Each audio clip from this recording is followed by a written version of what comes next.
Yo, what is going on, everybody? This is Fanadian here. I'd like to welcome you all to another video, and today I'm going to be doing another Miami Dolphins training camp update. You might notice a little bit of a different camera angle this time. That's because I went out and bought a tripod. So usually I'm sitting down when I do these videos, but today I'm going to be standing up, so hopefully I'm not dancing around too much and being too distracting here. But now that I got the intro out of the way, let's get into some of this Miami Dolphins training camp news, starting with the first story. That is, apparently the Miami Dolphins are out of the Deshaun Watson sweepstakes. They no longer want to trade for him, whether that is because of the allegations or because of Tua's balling out at camp. It's probably both of those things combined, but it is just good that we no longer have to listen to these Deshaun Watson trade rumors, and the team is going to be rocking with Tua, who apparently is still balling out at training camp. Next, a little bit of training camp news is Sieler has apparently been having a really good training camp, the defensive lineman, and Omar Kelly put out a pretty interesting tweet, which is, how would you feel about a starting D-line of Raekwon Davis, Emmanuel Ogbah, and Sieler? Personally, I'd be pretty happy about that, right? Raekwon Davis was a really solid rookie.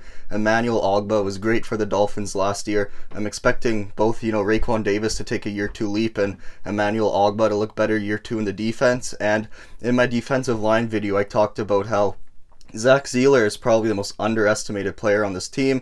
He is one of those true diamond in the rough players, and he even outproduced Christian Wilkins last year. So to see him, doing good in training camp and potentially win that starting job is pretty sweet. And it's not like Christian Wilkins is playing bad. I've actually heard a lot of good things about him. It's just that Sieler is just outperforming the other dudes, including Adam Butler. And even if Christian Wilkins, let's say, isn't the starting defensive lineman, we'll probably still see him play a lot because Brian Flores is going to really rotate in these guys quite consistently. We're probably going to have a full-on rotation of 5 D linemen with Christian Wilkins, Adam Butler, Raekwon Davis, Sieler, and Emmanuel Ogbah.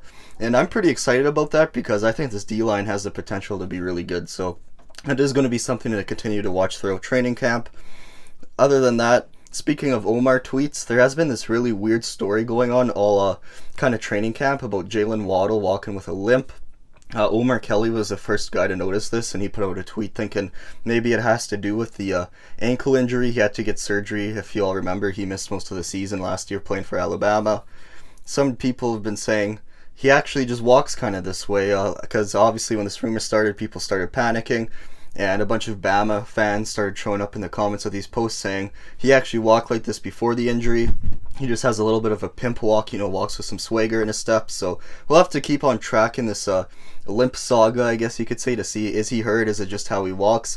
I wouldn't worry about it too much. I just want to throw this out there just because this whole limp story is probably not going to go away. There's going to be a lot of people consistently trying to insinuate that he is injured. So we'll just have to watch and see. I keep seeing clips of him playing really good at training camp, and he seems to be running just fine. So even if he does have a limp, who cares? All that really matters is, how good he is at running and how he's playing on the field. Next up, the offensive line. Apparently they are looking a lot better. I've been hearing a lot of good things about Robert Hunt, and I've heard that Austin Jackson has been looking much improved.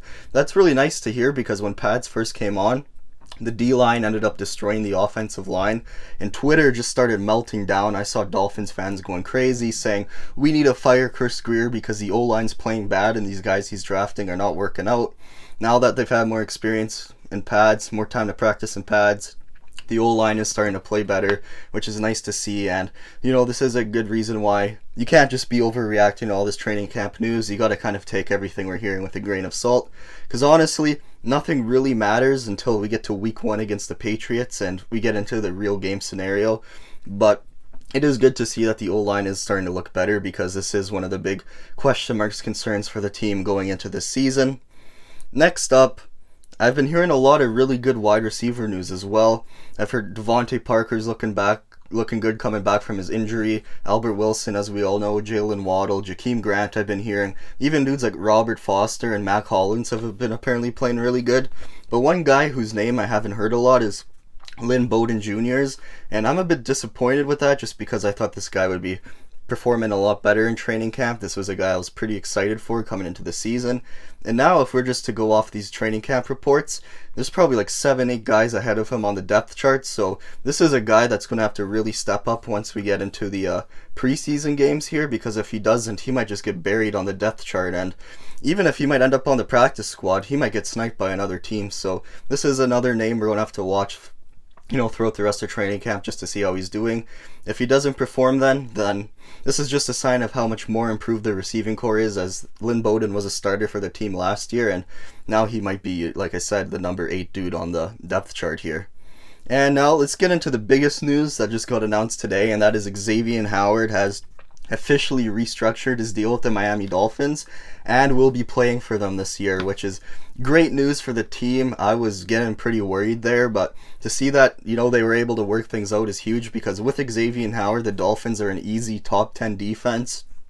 If everything goes right, we will be in the conversation for best defense if all these young players end up working out. But without Xavien Howard, I don't even know if you could put the team in that top 10 conversation, just because of how important and crucial he is to this defense. It's essentially crafted around having players like him and these playmaking lockdown corners, so seeing them work things out is pretty huge, especially because it was a pretty reasonable deal here. I have kind of written down what they did, but they essentially just gave him a $1 million Pro Bowl incentive. They gave him $3.5 million more in incentive, so that's stuff like picks and just all that kind of stuff, just stats-based things, and they converted essentially like 80% of his contract to be guaranteed, which he wanted.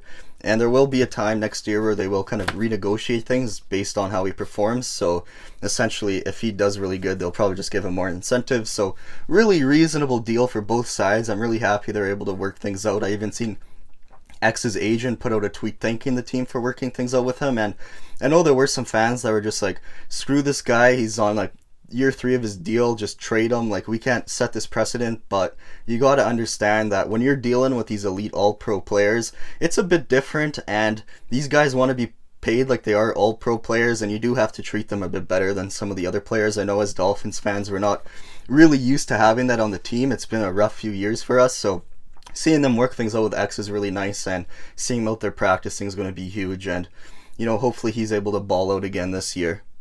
And Michael Lombardi, a lot of you guys might know who he is, pretty famous personality, I guess you could say, in the football world, put out a tweet today saying he's hearing from teams that the Dolphins are looking to trade for more tackle depth. Michael Lombardi is a guy that is kind of known for just throwing out a lot of bullshit, but this does kind of make sense if you are looking at the training camp reports coming out about how Robert Hunt, who was the team's right tackle, is now playing right guard.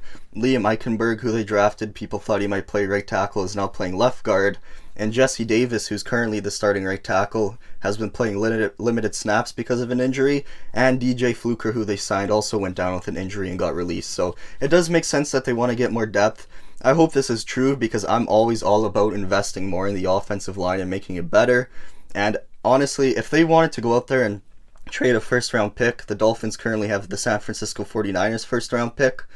It'll be a late pick, it won't be an early pick. They're a pretty good team, so if they honestly wanted to go out there and trade that for like a starting really good right tackle, I would be all about that and super happy to hear that happen. So we'll just have to wait and see what happens with this news, see if it's real or not, but I would be down with them investing more into the offensive line and bolstering it up, because as of right now, that seems like it might be the only real weakness on the offense, because I've been hearing some good things about Myles Gaskin. Apparently he's looking even better.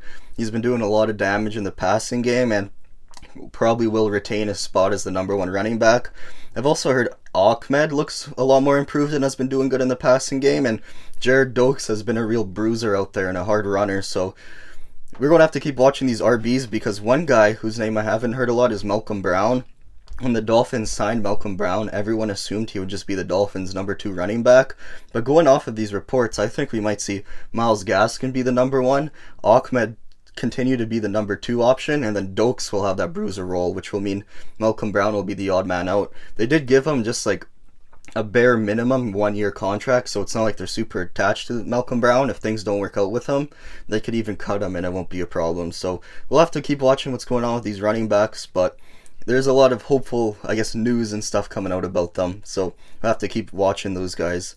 Tua has obviously continued to ball out, and I've heard a lot of players say that they really like the offensive scheme this year compared to last year's. All the players on the team are just saying the offense as a whole just seems way better. The scheme fits them a lot more. It's a lot more crafted around who's on the team. There's a lot more motion plays, a lot more plays that are just designed about getting players open instead of them having to get themselves open. And this just sounds really nice because the offense sucked last year. A lot of people are like, Chan Gailey's really old. His offensive scheme is super old. And to see us go with a more modern offense this year will be just great because the defense was great last year. The offense really let them down. If both the offense and the defense can be great this year, then this team can have a good shot at making the playoffs. So we'll have to just wait. Preseason's coming up soon. I can't wait to see this offense in action in the first preseason game. And that's pretty much all the news here from week 2. If there's something you think I missed, I might have talked about in one of my other update videos, so go check those out.